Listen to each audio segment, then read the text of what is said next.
Hola a todos, muy buenas noches y bienvenidos a esta segunda sesión de propuestas del Bicentenario, qué hacer para administrar sostenible y eficientemente la oferta de recursos hídricos del país. Yo soy Paola Villar, soy coordinadora de la sección de Economía del Comercio y esta noche me acompaña Emilio Noguerol, él es activista por el desarrollo sostenible y cofundador de International Action Group. ¿Cómo estás, Emilio? Vamos a conversar también con Milton Bonges, quien nos acompaña, es director de Vidensa Consultores y exministro de Agricultura y Riego.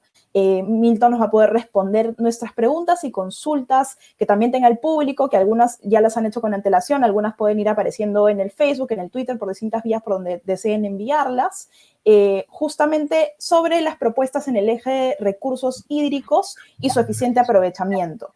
Es importante apuntar que este es uno de los 9 ejes de las propuestas del Bicentenario, una iniciativa liderada por Vidensa Consultores para entregar a la ciudadanía y a todos los candidatos en estas elecciones una serie de propuestas diseñadas por expertos de Vidensa e invitados para impulsar mejoras en aspectos fundamentales para el país durante el próximo gobierno. Para entender un poco la dinámica, como sabemos, esta sesión va a durar aproximadamente 40 minutos. Vamos a tomar en cuenta, como les comentaba, las preguntas que han enviado por el formulario de inscripción, así también como las preguntas que nos puedan dejar en las redes sociales. Y sin más preámbulos, Emilio, te cedo la palabra para que podamos iniciar con las preguntas y con esta conversación.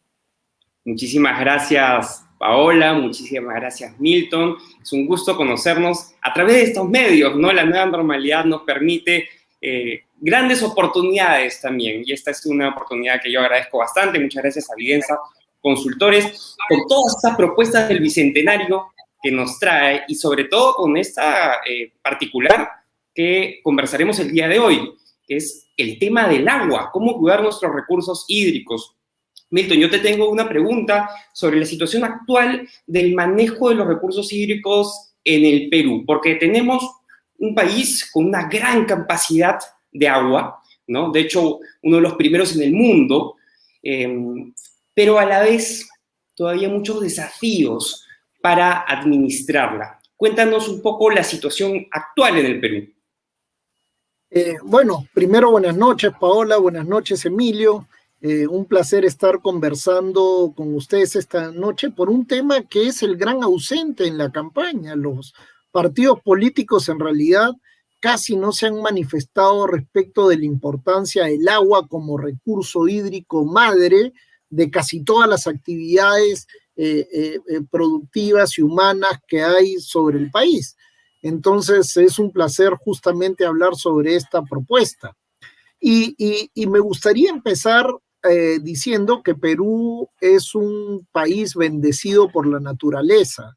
Bendecido por la naturaleza porque si uno piensa en la cantidad de agua que tenemos en el territorio, estamos entre los 10 países que más agua tienen en términos per cápita, en términos por kilómetros. Así que en ese sentido el país es un país bendito. Sin embargo, cuando ponemos ya un poco el microscopio y vemos cómo se distribuye esa agua en el territorio, entonces ahí empiezan los problemas y empiezan los conflictos, porque si vemos la costa peruana tiene apenas el 2% del agua total que hay en el país, y ese 2% alcanza para 2/3 de la población del Perú que vive en la costa y alcanza para abastecer al 80% del Producto Bruto Interno que se genera en la costa. Entonces, por un lado, país riquísimo en recursos hídricos, abundancia de agua, pero por otro lado, la gente se fue a vivir y a desarrollar sus actividades económicas justamente en la parte del país que menos agua tiene. Por lo tanto, ahí es donde empiezan los conflictos por el agua y ahí es donde empiezan también la necesidad de tener políticas de largo plazo que aseguran la disponibilidad de agua para todos los ciudadanos. Claro, y en ese sentido, además, Milton, sí quería saber también ahí, para continuar un poco en la línea de Emilio, entender también cuál es el principal objetivo de las propuestas de recursos hídricos y suficiente aprovechamiento, ¿no? Y además, entiendo que poner en contexto este tipo de diagnósticos que tú me comentas es una parte súper importante para saber qué hacer. Sí, mira, siguiendo un poco con el diagnóstico, también vale la pena decirte que en la otra área del país, la que no es la costa, la sierra y la selva, no es que tampoco en todas esas cuencas hidrográficas haya muchísima agua. También al interior del país, dependiendo de qué cuencas, hay cuencas que son muy abundantes en agua y hay otras cuencas que son mucho menos abundantes en agua.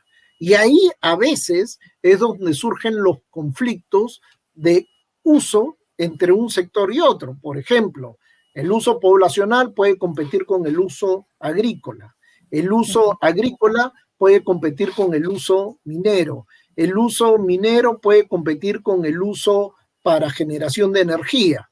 Y entonces ahí donde hay potencial conflicto, hay necesidad también de mejorar la política pública para que el uso de recursos se dé de la manera más eficiente. Mira, toma en consideración que Perú parece, a veces es que nos quejamos mucho de la falta de agua, pero hay países como Israel donde tienen solamente un río, que es el que provee de agua, el resto es de lluvia, que es muy poquita, y el resto es del subsuelo, que también es muy poquita, y entonces el agua que usan la tienen que hasta reciclar 7 veces. Son muy cuidadosos por eso son los inventores del riego por goteo, son los inventores de las plantas desaladoras de agua por tecnología de ósmosis inversa, son porque viven en un país con mucha gente, con una sola fuente de agua superficial que hace realmente escaso, ¿no?, el uso del agua Claro. y los potenciales conflictos también. Por eso apuntas ahí que el tema es, o sea, la gestión, ¿no? La gestión, y en todo caso que justamente por eso solo en 8 regiones hay como un 80% de cobertura, que fue un poco lo que veía en el documento. Sí, efectivamente. Efectivamente hay en todos los usos, en general en todos los usos hay mucho espacio para mejorar la eficiencia. En la agricultura, por ejemplo, el principal usuario del agua superficial es el agro. El agro consume aproximadamente el 90% del agua total que se usa técnicamente se dice de uso consultivo, que es la que se usa y se desaparece, no se regresa a la fuente. Y esa agricultura, de cada 100 litros que recibe, solamente 35 llegan hasta la planta. El resto de 65 se desperdicia. Con lo cual podríamos triplicar, si fuéramos eficientes, la superficie de riego en el Perú. Ahora, Milton, quisiera que nos expliques un poco estas predicciones que no son muy alentadoras sobre las reducciones porcentuales de la disponibilidad del agua de acá al 2030. Sí, mira, en realidad hay, efectivamente, Perú es un país que, como todos los países del mundo, se ven afectados por el cambio climático, por el calentamiento global. Ya no es más válido el debate de si es verdad que si la acción del hombre afecta al clima. Esa discusión ya pasó. Ahora hay una certeza que efectivamente la emisión de gases de efecto invernadero sí afecta el clima y sí afecta a nuestros recursos naturales. Y por lo tanto, lo que vemos en el Perú es que en algunas fuentes el panorama no es tan positivo, y en otras cosas el panorama más bien es neutro. ¿A qué me refiero?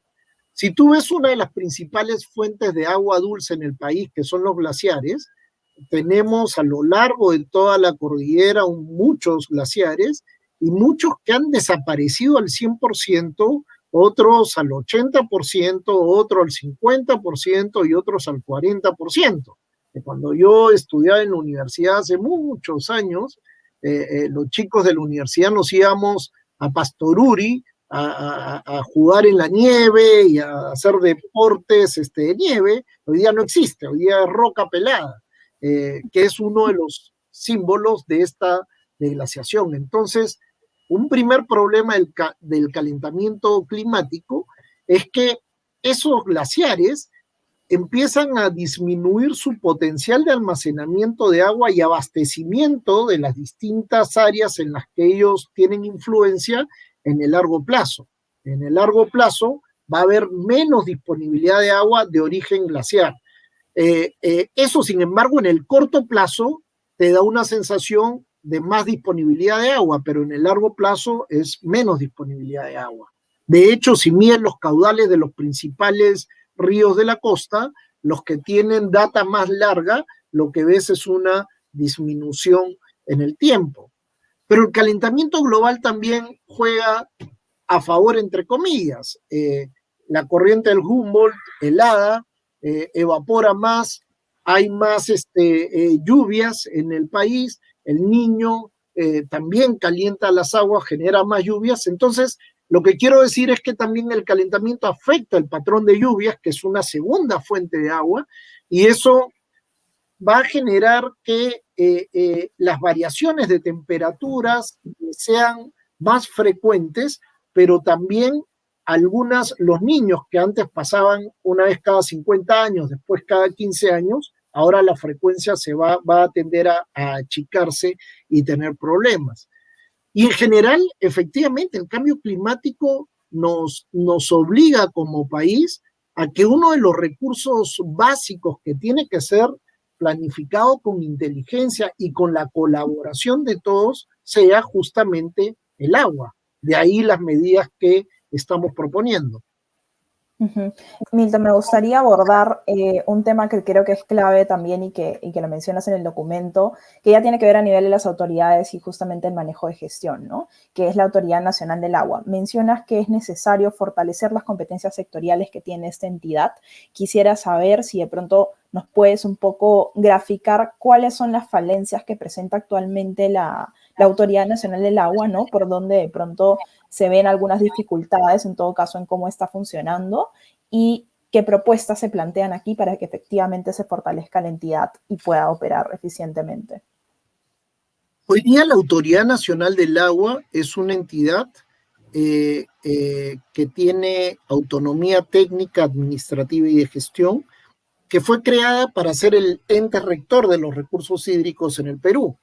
Esta opera con un directorio multisectorial, pero tiene un pecado de origen que hace que muchas veces su potencial sea menor que el debería tener. Y ese pecado de origen es que estuvo adscrita para términos presupuestales al Ministerio de Agricultura.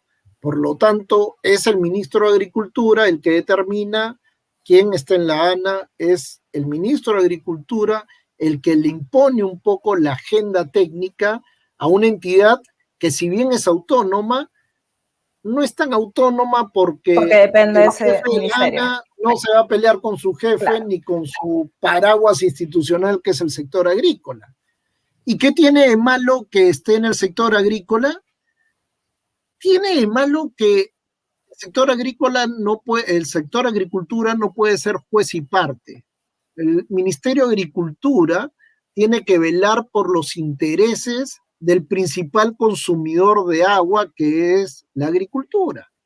Entonces, está pensando más en algo que no debería ser su competencia. El Ministerio de Agricultura y la ANA está más ocupada muchas veces de ver los líos al interior de los comités de regantes, de las juntas de usuarios, porque eso eventualmente puede ser un factor de ruido político para el país y por lo tanto puedo dejar de ver de tener un análisis más técnico y más multisectorial por estar típicamente en un sector que es vulnerable a las influencias políticas. Yo no sé si ustedes recuerdan que hace poco, cuando el presidente Kuczynski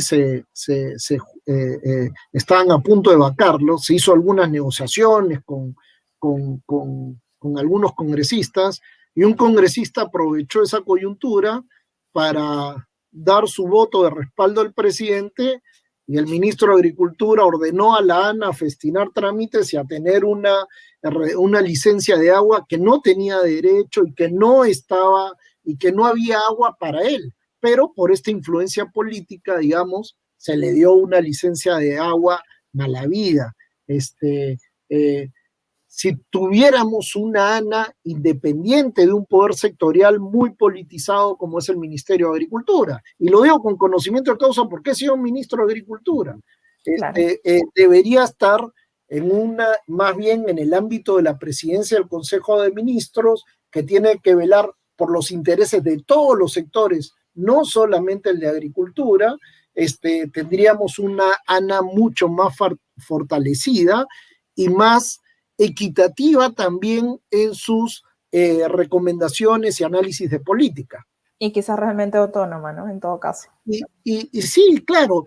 Mira, claro, a estas alturas de mi vida la autonomía absoluta no existe nunca, pero por lo menos que cuando aspiramos a una autonomía es que sea el criterio técnico el que predomine, y el criterio técnico con una mirada de eficiencia, pero también de equidad, ¿no? Exacto. Ahora, Milton, esto supone una serie de modificaciones, entiendo, a la Ley de Recursos Hídricos, a la 29.33.8, si no me equivoco, sobre todo en cuanto a estructuración del ANA, ¿verdad? Sí.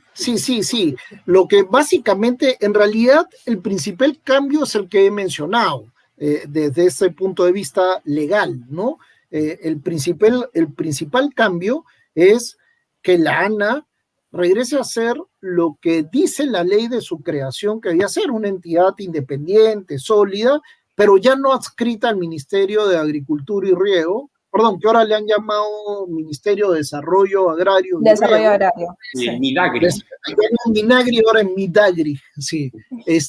Sino que esté en el ámbito de la PCM y que realmente el jefe de la ANA responda a un proceso de selección técnico multisectorial con unos criterios muy estrictos y que sea nombrado por 5 años, como pasa en Ocitran, Ocinermin, en todos los OSIs que son reguladores y están en el ámbito de OCIPTEL, en el ámbito de la PCM. Lo segundo que necesitamos es también, al sacarlo del sector agrícola, la ANA la alejas de la tentación de los partidos políticos que están en el gobierno de usar a la ANA también como una fuente de empleo de los que me acompañaron en ganar la elección. Entonces, si tú ves, una de las características de la ANA es que siempre ha tenido un porcentaje muy grande de personas que responden más bien a motivaciones políticas que a motivaciones técnicas. Hay enormes profesionales, grandísimos profesionales, y afortunadamente mantiene todavía la tradición técnica desde las épocas antiguas de la ONERN y luego de INRENA, que era una gran escuela de creación de técnicos, pero si bien tiene eso, lamentablemente muchas veces se contamina con esa influencia política, y esa influencia política hace que a veces también el manejo del agua deje de tener la mirada de Cuenca, porque a veces hay distritos que, por tener un gran número de electores, llevas a que sesgues tu mirada hacia, con un cálculo más electoral que técnico multisectorial, ¿no?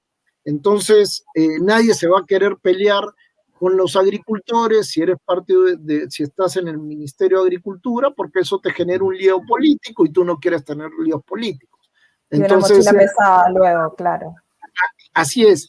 Y en esa línea, también lo que proponemos en la parte de fortalecimiento institucional es que se instaure la carrera técnica meritocrática en el INRENA para minimizar la capacidad de que sea una fuente de contratación de partidarios del gobierno de turno, sino que más bien hayan procesos donde los profesionales entren por concurso público y que vayan ascendiendo de acuerdo a sus competencias, ¿no? Y eso se puede hacer, ahí está la ley del servicio civil, que se creó el 2014, y debe ser uno de los primeros sectores en los que se instaure plenamente para que los técnicos más calificados del país puedan trabajar con una mirada de largo plazo en la ANA.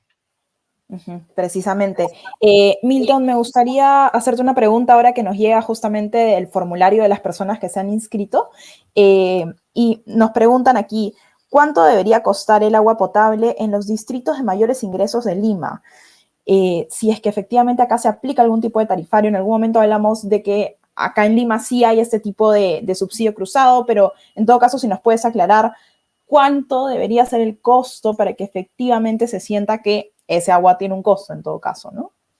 Mira, el agua, lamentablemente en el Perú, no vale lo que debería valer. O si te lo pongo de otra manera, cuesta mucho, vale mucho, pero cuesta poco. Y si nos centramos a uno de los usos, que es el uso poblacional, y hablamos solamente del agua potable, los esquemas tarifarios en Lima te permiten ver que un metro cúbico de agua en promedio para una familia que tiene conexión domiciliaria cuesta alrededor de 3 soles por metro cúbico, un poquito más, poquito menos. Pero si esa persona, si esa familia no tiene acceso al servicio de agua en su domicilio por una conexión, esa familia, que generalmente es la pobre o pobre extrema, tiene que pagar entre 15 y 18 soles por metro cúbico de agua que viene en un camión cisterna a mi domicilio. Con lo cual, los más pobres del Perú pagan hasta 5 veces más que las personas de mayores ingresos por un agua que no la tienen disponible todo el día y por un agua que no ha pasado por un proceso de cloración. Esto mismo que te estoy contando pasa también muchas veces en otros tipos de usuarios. En la agricultura, por ejemplo, los agricultores de los valles nuevos, como en Chavimochic, por ejemplo, o en Olmos, pagan una tarifa que puede ser 10 o 20 veces la tarifa de los valles viejos que están al lado, porque también otra vez, muchas veces, el cálculo de la tarifa de agua ha estado sujeto a también un cálculo político que hace que no se actualicen las tarifas para no quedar mal con los agricultores. Y eso te lleva a una gran cantidad de desperdicio de agua y que pueda sustentar cultivos que son muy demandantes de agua en una zona donde el agua es muy escasa. Alguna vez mediciones que hizo la misma ANA para ver cuánta agua, por ejemplo, se usaba por hectárea año de arroz en la costa del Perú. Yo recuerdo haber visto alguna vez hasta 70.000 metros cúbicos por hectárea años, que es una barbaridad. Un módulo de agroexportación está en 10.000, un poquito más, un poquito menos, y genera un producto de mucho valor, como el arándano, como la uva, como el espárrago. En cambio, para arroz usas 7, 8 veces más agua, y gran parte de esa agua en realidad no termina en la planta, y además generan unas externalidades bastante negativas porque esa agua se infiltra, empantana el agua, salen las sales también del suelo y afecta la superficie cultivable de la costa del Perú. Claro. Emilio, si me permite, solo para apuntar, Milton, quería preguntarte, justo mencionaste todo este tema que creo que es súper importante, que es que lamentablemente en Lima, y no dudo que también a nivel nacional, más hablo del servicio a hogares, ¿no? Mucha gente paga mucho más por agua porque lamentablemente pues todavía no hay un sistema de saneamiento en donde están. ¿En algún momento hubo algún plan que se conozca, que se haya hecho público o que se haya evaluado para terminar de cerrar esa brecha de además personas que viven por muchos años en estas zonas y que siguen pagando 5 veces más por agua que de pronto nosotros la tenemos aquí a la mano? Sí, mira, en el caso del agua y saneamiento, de hecho hubo una estrategia que se diseñó en mediados de la década pasada, al principio de la década pasada, de 2013, 2014, una estrategia orientada a mejorar los modelos de gestión del agua y saneamiento en todo el país, y pasada por una informaciones grandes de las empresas que administran el agua y el saneamiento. Las empresas que administran agua y saneamiento en el Perú tienen un montón de deficiencias, porque son empresas municipales que están altamente politizadas, porque no tienen capacidades técnicas, se han fragmentado mucho. Ahí donde debería haber una sola empresa, tienes a veces hasta 5 empresas, como en Puno, como en Junín, como en Lima. Y entonces sí había un plan, había una estrategia, pero lamentablemente, como en muchos sectores, el sector agua y saneamiento también está sujeto a los vaivenes de la política, y lo que se había avanzado hasta el 2016 en términos institucionales en el caso de agua y saneamiento se retrocedió justamente por estas consideraciones de quedar bien con todo el mundo, ¿no? Entonces tenemos un modelo de gestión muy, muy obsoleto en la provisión de agua y saneamiento. Milton, gran problema en el déficit de infraestructura hídrica. Por un lado, me parece bastante positivo, ¿no?, que a más meritocracia, a más profesionalización de quienes estén dentro del ANA, va a haber un mejor manejo de los recursos, no tan politizado, para poder, digamos, cerrar las brechas que son realmente necesarias y no las que generan mayor rédito político.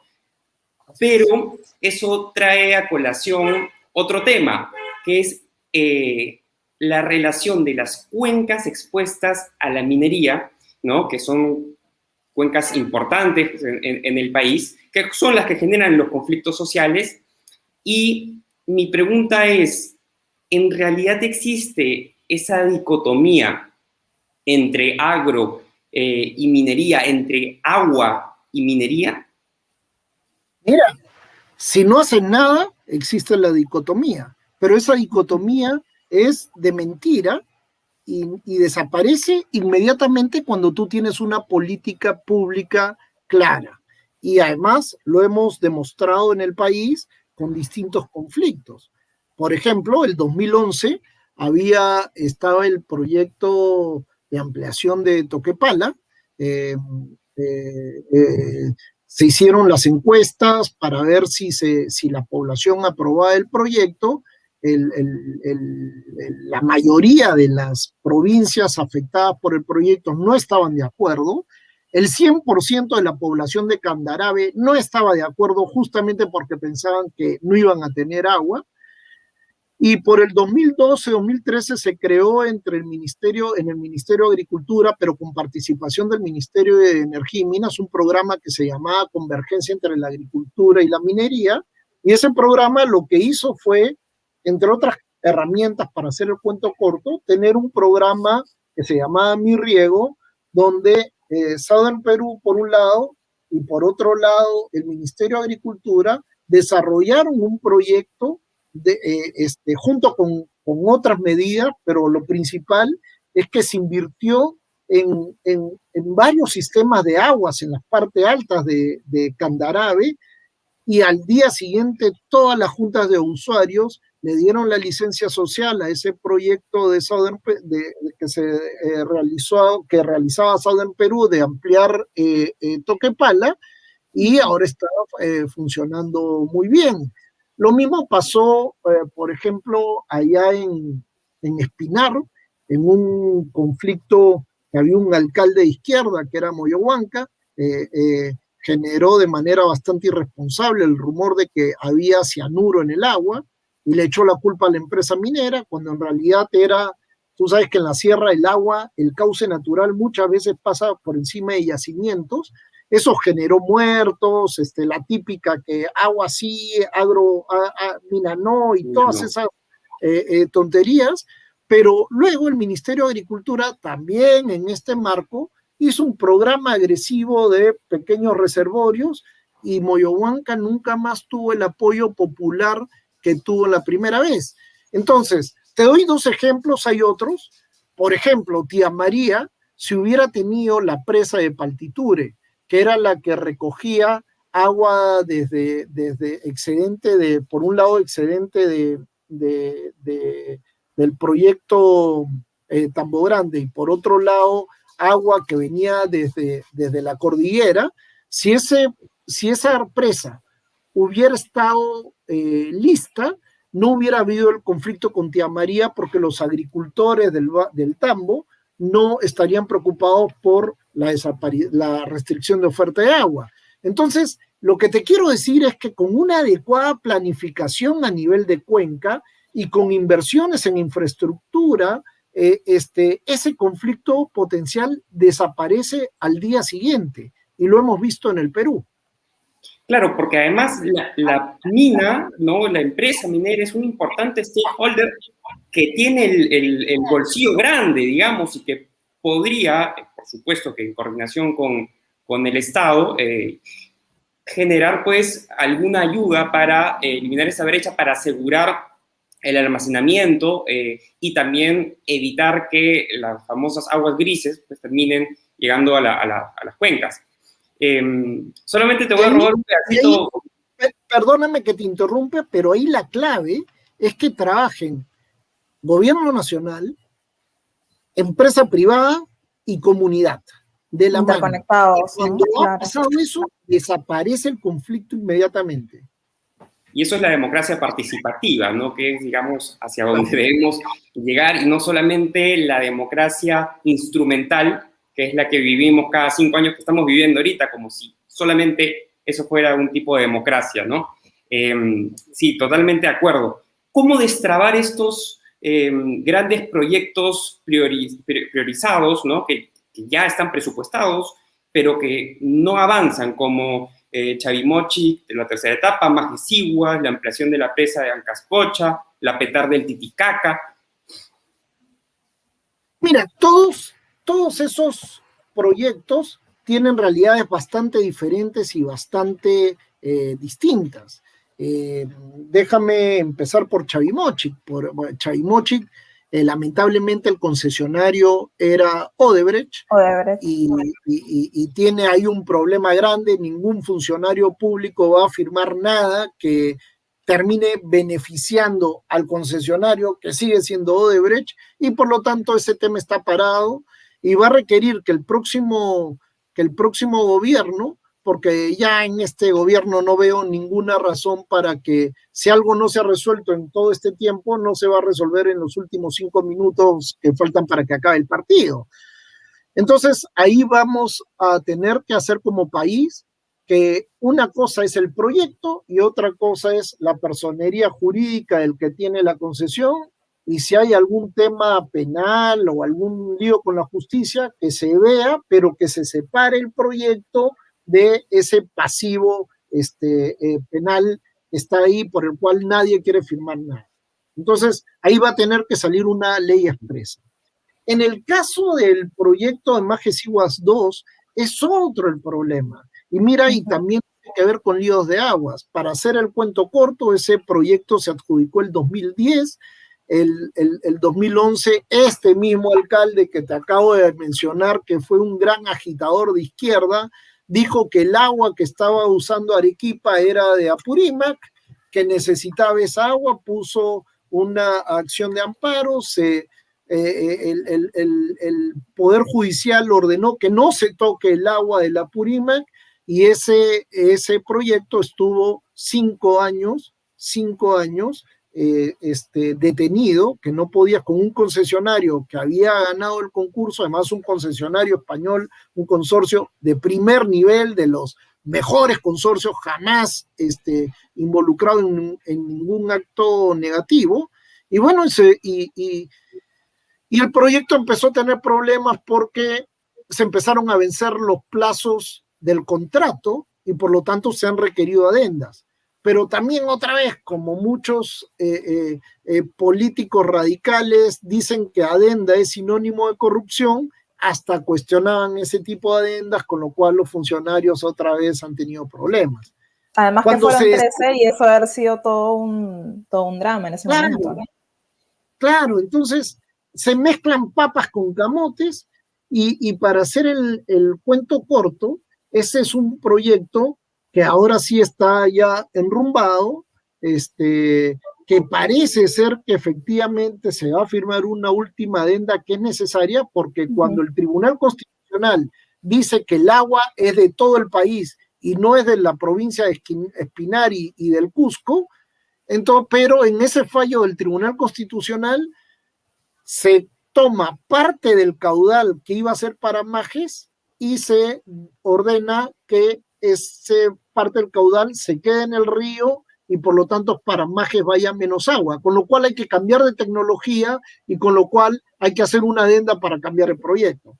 Pero en términos generales eso es un muy buen proyecto, que el potencial que tiene desarrollo no solamente en Arequipa, sino en toda la Sierra Sur es enorme y que debería ser priorizado lo más pronto posible, ¿no? Y ya no me acuerdo qué otro proyecto me preguntaste. Creo que el Petar Titicaca te mencionó también. Sí. Te dije algunos más, pero la Petar Titicaca llama la atención por la magnitud de lo que es, ¿no? Sí, la Petar Titicaca, además me tocó a mí cuando yo era ministro de Vivienda convencer a las autoridades de Puno de entrar a ese esquema bajo la modalidad de asociación público-privada. Claro. Además, en una región donde cuando hablas de inversión privada la gente se pone muy sensible. Digamos, yo tengo mis críticas personales al proceso de adjudicación que se hizo hace un par de años, en fin, el 2019, el 2019, que desde mi punto de vista Proinversión cometió varios errores en ese proceso de adjudicación, pero más allá de eso, en este minuto es un proyecto que ya firmaron contrato y que deberían estar en proceso de iniciar ya la construcción. Exacto. Nos llega una pregunta más, Milton, justamente por las redes sociales. Te la voy a leer. Es: ¿una posible solución para poder tener una mejor gestión de los recursos hídricos podría relacionarse con el aumento justamente de lo que hablábamos de las plantas de tratamiento de aguas residuales y o de agua potable? ¿Qué tan viable es este tipo de proyectos en el país? Bueno, hemos visto ahorita la Petar Titicaca es un ejemplo, ¿no? Sí, claro, es súper viable, porque lo que ha pasado en el país es que estamos acostumbrados a tirar todos los residuos, todos, los domiciliarios, los industriales, los mineros, antiguamente, sobre todo los mineros informales, al río o al mar, contaminando todo. Un caso me tocó ver de cerca, cuando estuve en el Ministerio de Vivienda, ahí en la quebrada de Huaycoloro, que está en Lurigancho justamente, llega hasta el río Rímac. Esa quebrada es usada como un desagüe de un montón de empresas industriales que tiran sus desagües ahí, y claro, poco más abajo está Sedapal, y Sedapal tiene que invertir el doble de lo que debería en descontaminar el agua del río Rímac para después potabilizarla. Solo que ahora ya no viene solamente con residuos orgánicos, sino también con industriales de las industrias que vierten el agua sin tratar a la quebrada que desemboca en el río Rímac. Ese ejemplo está por todo el país, pero más allá de hacer las plantas, que son necesarias, lo importante es que las empresas que manejen las plantas de tratamiento sean empresas profesionales. Y ahí vamos a la necesidad de que las empresas prestadoras de servicios de agua y saneamiento, que son las que administran las plantas, no pueden seguir siendo empresas municipales que también son botín político del poder local provincial y que se llenan de personas que no tienen las capacidades ni comerciales, ni técnicas, ni operativas para manejar esas plantas. Y ahí es urgente cambiar el modelo de gestión hacia uno que contemple asociaciones con el sector privado especializado, ¿no? Milton, ese es un tema gravísimo, el de la falta de plantas de tratamiento de aguas residuales. Recuerdo porque hace poco he estado viviendo un pequeño periodo de tiempo en el distrito de Pimentel, en Chiclayo, y pasar por esta especie de acequia que llega hasta el mar es una cosa nauseabunda. Y esto no solamente es porque, qué feo huele y qué exquisito es uno, Esto es un grave problema para la salud pública de la gente que vive ahí, que vive a los alrededores, que sobre todo la gente que vive a los alrededores de esas zonas es la gente más pobre. ¿Cómo podemos resolver ese déficit de las PETARs? Mira, pero Lima, hasta hace poco tiempo, no tenía, la mayor parte de sus desagües salían al mar sin ningún tratamiento. Yo he sido surfista hasta los 24, 25 años, y cuando uno salía del mar tenía que bañarse con desinfectante porque las enfermedades dermatológicas eran común de todos los que usaban el mar. El 2012 es cuando se inaugura la planta Tahuada, que tiene todos los desagües del norte de Lima, y el 2016, a principios del 2016, se inaugura la planta de La Chira. Y la particularidad de estas dos plantas de tratamiento de aguas residuales es que son operadas, diseñadas, construidas y operadas por operadores privados, o en asociación entre el Estado y el sector privado. Fue la única manera de poder traer la capacidad técnica suficiente para manejar esto, que son tecnologías sofisticadas. Yo me he paseado por todo el Perú, lo conozco de arriba abajo, y una de las cosas que da más pena es la cantidad de plantas de tratamientos de aguas residuales que son vendidas a alcaldes de distritos que creen que instalando la planta, estas plantas compactas, ya se arregló el problema. El tema es la gestión, porque si tú no le haces esa planta a una empresa prestadora de servicios que tenga capacidad técnica para operarlas, esas plantas no van a funcionar.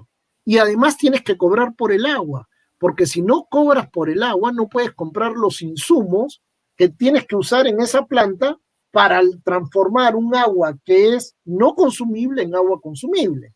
Entonces, a veces se ven deslumbrados por la alta tecnología, pero le das un Mercedes-Benz de último modelo, de última generación, a un chofer de combi, para hacer la ruta informal que tú quieras en una vía de alto tránsito. Entonces, obviamente, eso va a terminar mal, y es lo que ha pasado en el Perú muchas veces por este modelo de gestión que no es el más adecuado, ¿no? Milton, ya vamos a ir cerrando porque justo estamos sobre la hora, pero me queda una última pregunta que llega también del público y va así. En los proyectos de irrigación San Lorenzo, Sechura, etcétera, existe en tiempo de lluvias abundancia de agua almacenada y existen excedentes que se van al mar. Sin embargo, también existen muchas hectáreas de tierras salitradas y que no se les brinda agua para lavar el salitre y reincorporar esas tierras a la agricultura. ¿Qué piensa usted con respecto a esta política de no brindar agua para lavar esas tierras en épocas de abundancia? No, lo que pasa es que en este minuto, como no hemos hecho las inversiones en infraestructura suficientes para almacenar el agua y para que en los meses de verano, desde diciembre, que empiezan a venir los caudales de los ríos de la costa cargados, almacenar el agua para cuando luego viene la época de baja, poder usar esa agua. Entonces, el agua ya está asignada a algún uso, generalmente agrícola. Entonces, no le puedes quitar el agua a alguien para que los que ya tienen puedan mejorar sus tierras para tener más. ¿Cómo se soluciona ese entrampamiento? Con planificación a nivel de cuenca, identificando cuáles son esas inversiones para que atrapar el agua antes que se vaya al mar, guardarla y luego regularla, soltarla de a pocos, pero también tengo que trabajar con los agricultores porque de nada sirve que se arregle o se mitigue el tema del salistre si vas a seguir sembrando arroz porque después no pago una tarifa de agua y sobreuso el agua, porque entonces no solucioné nada. Entonces la solución tiene que venir por el lado de la oferta, hacer estos programas de presas, de almacenamiento de agua, regularlas mejor, y por el lado de la demanda, El agricultor, sobre todo el tradicional, tiene que empezar a cambiar su mirada, tiene que tecnificar su riego, seguramente con apoyo del Estado, pero no seguir usando el agua como si fuera un bien que no tiene ningún valor. Precisamente.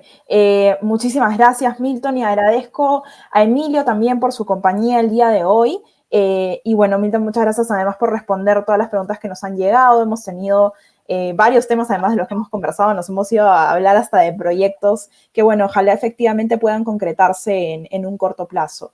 Y bueno, sin más que decir, solo para que todos lo recuerden, estas son las propuestas que tienen que ver con el eje de recursos hídricos y su eficiente aprovechamiento. Gracias, Paola. Gracias, Emilio. Muchas gracias, Paola. Muchas gracias, Milton. Solamente para agregar unas cuantas líneas, quiero hacer un llamado a mis amigas y amigos que son jóvenes, que están en las redes sociales y que además ya saben que tienen un impacto importante en nuestra comunidad, en nuestros ecosistemas, ¿no? Y en nuestro país. Esto no solo se trata de políticas públicas, por supuesto que son importantes, por supuesto que hay que hacer cambios estructurales desde el Estado. También se trata de cambios de hábito. Solamente un dato chiquitito para dejarles, ¿no? Para 1 kilo de carne se necesitan 15.000 litros de agua, según estimaciones de la FAO.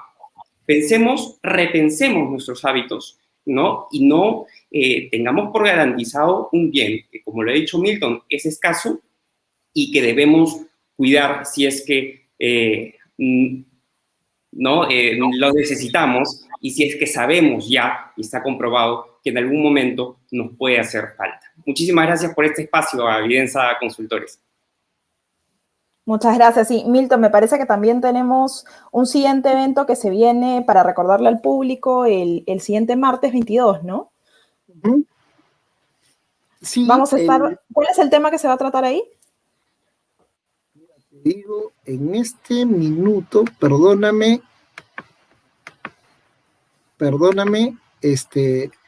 No hay problema. Igual le recordamos a las personas que nos están escuchando que en la web propuestasdelbicentenario.p van a poder conocer también más de la iniciativa y de las propuestas, en todo caso, que tiene Videnza en este aspecto.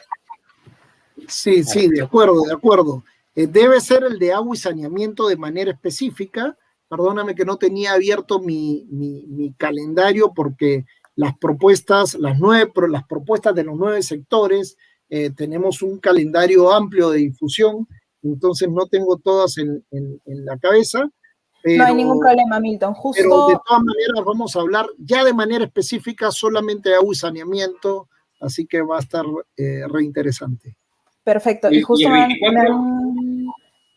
Sí, el 24 es ese evento, el de agua y saneamiento, ese mismo. Y el 22, más bien, es el tema a tratar va a ser cómo lograr la igualdad de oportunidades para que todos los peruanos puedan acceder a la educación, y va a estar a cargo de Daniel Alfaro, con quien también tenemos el gusto de conversar. Está interesantísimo, ¿eh?